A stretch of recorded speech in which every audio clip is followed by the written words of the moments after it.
বাহিৰত চিঞৰ বাখৰ দেখি ওলাই আহি দেখো ছাগলীকেইটা মানে মোক বিচাৰি আছিল। নমস্কাৰ, মই হাজৰিকা। ৰাতিৰে মাংস আছিলে, মই ভাবিলো ৰুটি বনাও। ৰুটি মাংসৰ কম্বিনেশ্যনটো আপোনালোকে জানেই চাগে। নিজে বেলিলো, নিজে বনালো আৰু খাবৰ কাৰণে আহিলো। আপোনালোকে ৰুটিকেইটা চাই নাহাঁহিব আকৌ, কাৰণ ডু নট জাজ the book by its cover. ঠিক তেনেদৰে ৰুটিকেইটা আকাৰত আপোনালোকে নাহাঁহিব।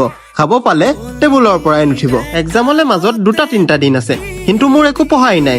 এইবাৰ বেক লাগিলে কেক কাটিব মই ৰেডি। আৰু পঢ়া শুনা বাদ দি মই ওলালো বেডেটিলে। ওলাইছিলো বাইকখন লৈ, যাদু কৰি হাতত স্কুটিখন আনিলো আৰু বেডেটিৰ অভিমুখে আগবাঢ়িলো।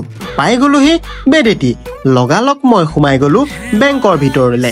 বেংকত যিটোহে ভিৰ আছিল, ভিৰ নেওচি কাম বন কৰি আহি গলো ঘৰৰ বজাৰ কৰিব। বজাৰৰ কাম সমাপ্ত কৰি মই ৰূপেশ খুৰা দোকানত অকমান বহিছিলোহে। মাক আকৌ আনিব লগা হ'ল পঞ্চায়তত।